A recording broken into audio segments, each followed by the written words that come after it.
prolong now. ஆகவே நாம் அதிக நேரம் எடுக்க இந்த அடக்க ஆராதனைக்கு பிறகு இதே இடத்திலே ஏற்கனவே முன் குறிக்கப்பட்ட ஒரு பரிசுத்த விவாக ஆராதனை உண்டு. ஆகவே நாம் அதிக நேரம் எடுக்க முடியாது. I'm not going to give any message or anything now. நான் இப்பொழுது தேவ செய்தி ஒன்றை கொடுக்க போவதில்லை. The death of my wife Leela is a great sorrow for me.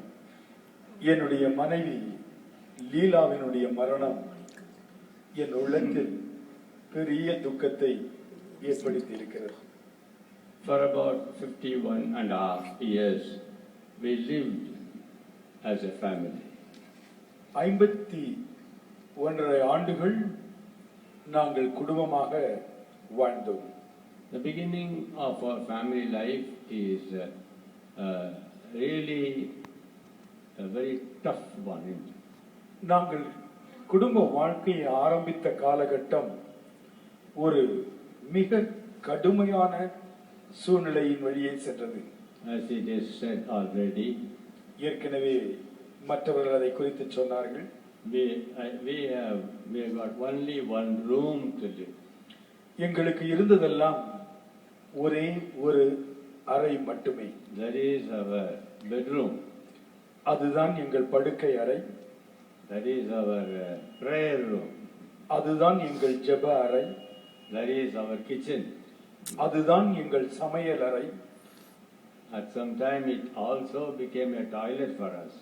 சில வேளைகளிலே ஜெப வீட்டில் இருந்த பொதுவான கழிவறையை பயன்படுத்த முடியாததினால் அதை நாங்கள் கழிவறையாய் பயன்படுத்த வேண்டும். That is to say through a commode.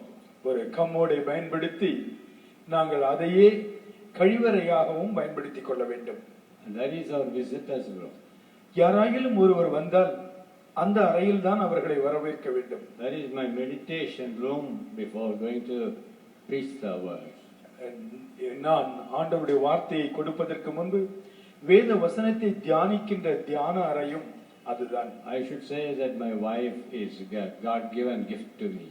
என்னுடைய மனைவி தேவனால் எனக்கு கொடுக்கப்பட்ட ஒரு அற்புதமான பரிசு என்றுதான் சொல்வேன். It's difficult to replace somebody there at all. அந்த உறவை வேறு யாரும் எத்தனை பேர் சேர்ந்தாலும் ஈடுகட்டவே முடியாது. I was not able to control my tears and sorrow all through yesterday. நேற்று முழுவதும் என் உள்ளத்தின் வேதனையையும் கண்ணீரையும் என்னால் அடக்கவே முடியவில்லை. Anyway, by God's grace, I tried it. கர்த்தருடைய கிருபையினாலே ஓரளவு நான் சமாளித்துக் கொண்டேன். If I should say a word of testimony about my wife, என்னுடைய மனைவியை குறித்து சாட்சியாக நான் சொல்ல வேண்டும் என்றால், she is a good wife. அவர்கள் நல்ல மனைவி. And then she is a very good mother to me. எனக்கு அவர்கள் நல்ல தாய் போன்றவர்கள். And she is a very good sister.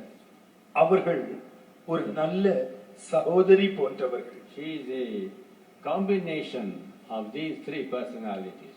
இப்படியாக மனைவி, தாய், சகோதரி என்று மூன்றில் ஒன்றாக எனக்கு தேவனால் கொடுக்கப்பட்டவர்கள். Sometimes I can have a talk with her as I talk with my wife.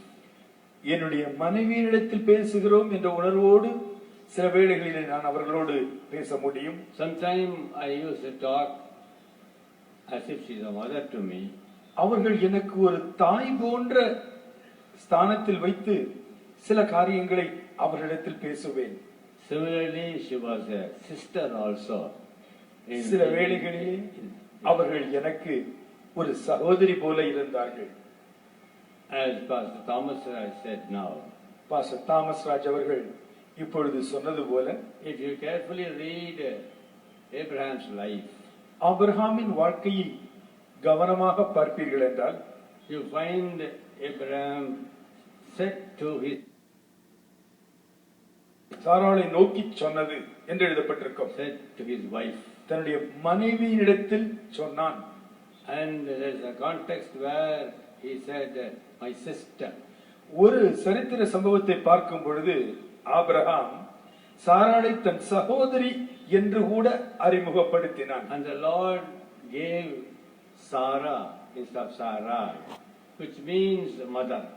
ஆரம்பத்தில் சாரா என்று அவளுக்கு பெயர் இருந்தாலும் ஆண்டவர் அழைத்து பெயர்களை மாற்றிய பொழுது அவளுக்கு சாராள் என்று பெயரை மாற்றினார். சாராள் என்றால் தாய் என்று பொருள். Sarai means my queen. என்னுடைய ராணி என்று பொருள். And God said, not Sarai, hereafter she shall be Sarah.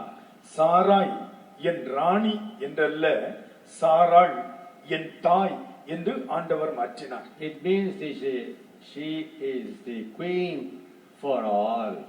அது எதை காட்டுகிறது? அத்தனை பேருக்கும் அவள் ஓர் மகாராணி. That is to say, what a beautiful thought it is to think that she served as my wife, she served as my mother, she served as my sister. என்னுடைய மனைவியாக எனக்கு ஊழியம் செய்தார்கள், என்னுடைய தாயாக எனக்கு ஊழியம் செய்தார்கள், என்னுடைய சகோதரியாக எனக்கு ஊழியம் செய்தார்கள். Abraham said, opened his mouth and spoke, she is my sister. Abraham ஒரு கட்டத்திலே இவள் என் சகோதரி என்றார். In one sense it is right, the Bible says.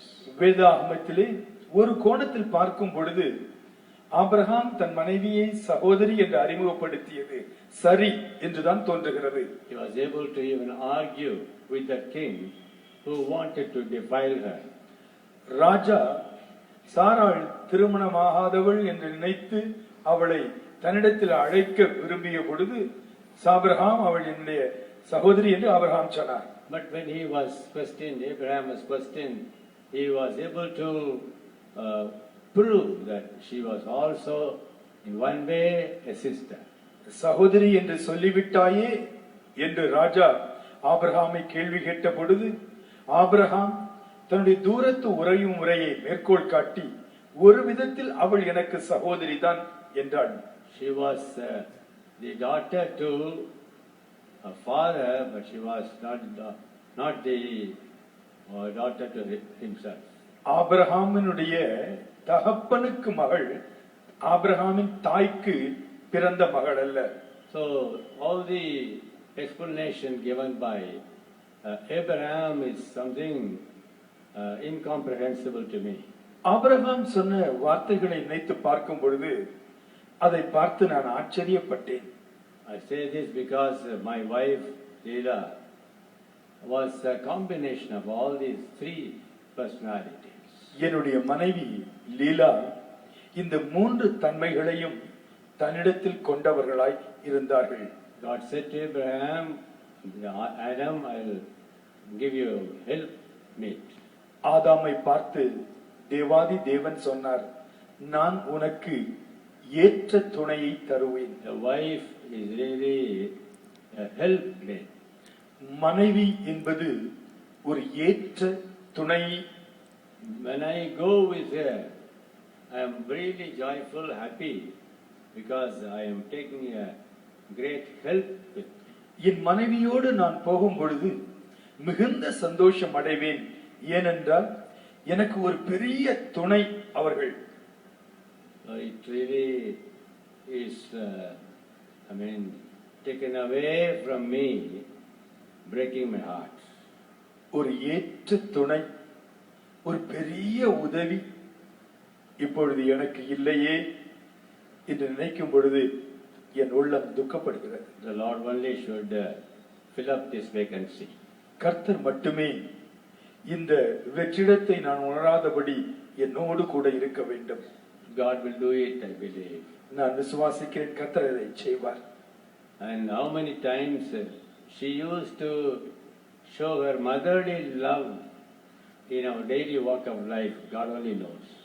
எங்களுடைய அன்றாட வாழ்க்கையிலே தாயன்பை எத்தனை முறை என் மனைவி எனக்கு காட்டினார்கள் என்பதை கர்த்தர் தான் அறிவார். As a mother, whom she will comfort, the Lord will comfort, it is said. ஒரு தாய் தன் குழந்தையை தேற்றுவது போல கர்த்தர் தேற்றுவார் என்று திருவசனம் சொல்லுகிறது. The reason I say this, இதை நான் சொல்வதற்கு காரணம், sometimes I also go home back after bitter experiences.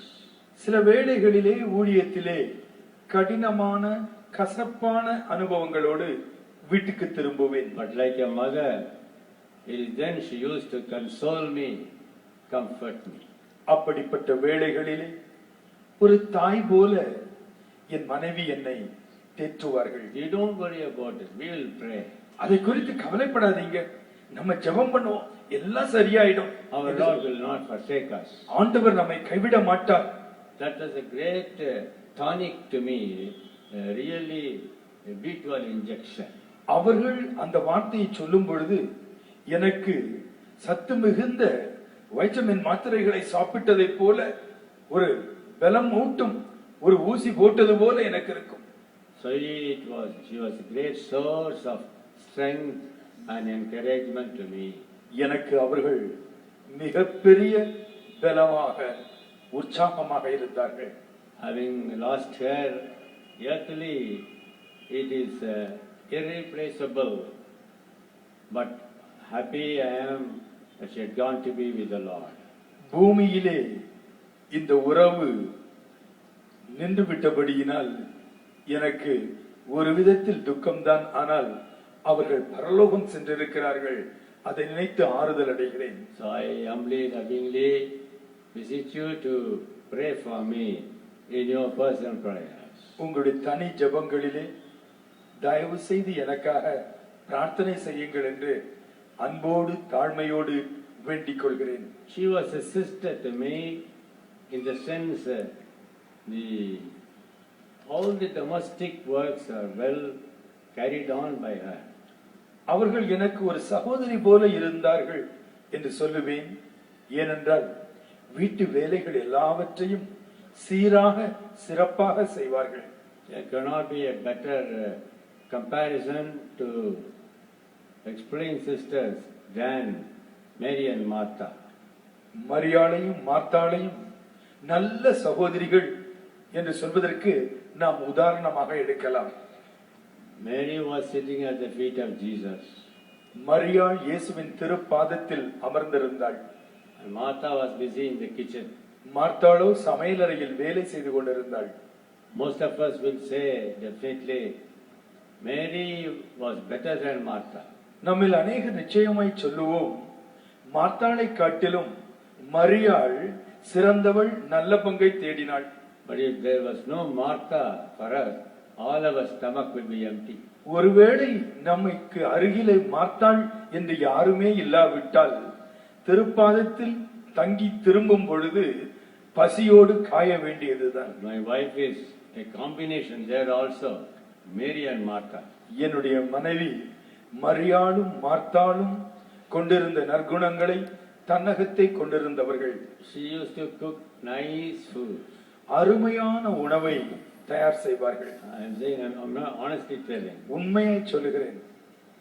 Her preparation of meal was very tasty. அவர்கள் உணவு சமைத்தால் அத்தனை ருசியா இருக்கும். You know, sometimes she used to make this vegetable cutlet. சில வேளைகளில் வெஜிடபிள் கட்லெட் செய்வார்கள். And my elder brother's son, Stephen, who is no more now, used to be with me, helping me. மூத்த அண்ணன் ராஜாமனுடைய மகன் ஸ்டீபன், அவர் இப்பொழுது உயிரோடு இல்லை, அவர் என்னோடு ஆரம்ப வருஷங்களிலே தங்கியிருந்து உதவி செய்வார். Now and then, leaving his accounts, he used to go to kitchen and say,